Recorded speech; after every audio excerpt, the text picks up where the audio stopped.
હવે આગળ વાત કરીએ તો સાબરકાંઠા જિલ્લાના પ્રાંતિજ કેળવણી મંડળ સંચાલિત આઈટીઆઈ સંકુલમાં વિશ્વ પર્યાવરણ દિન નિમિત્તે વૃક્ષારોપણ કાર્યક્રમ યોજાયો। પ્રાંતિજ રેલવે સ્ટેશન રોડ ઉપર આવેલ CS Desai technical institute ITI કેમ્પસમાં સંસ્થાના ટ્રસ્ટી રઈસભાઈ કસબાતીના માર્ગદર્શન હેઠળ વિશ્વ પર્યાવરણ દિન નિમિત્તે વૃક્ષારોપણના કાર્યક્રમનું આયોજન કરવામાં આવ્યું હતું।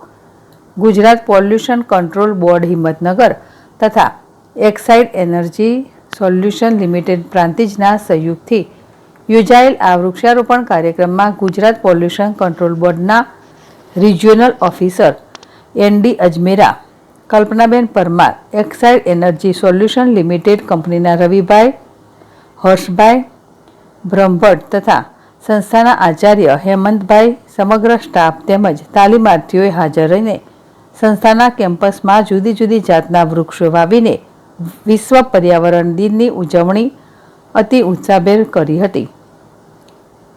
રાવલ, ZSTV, પ્રાંતિજ।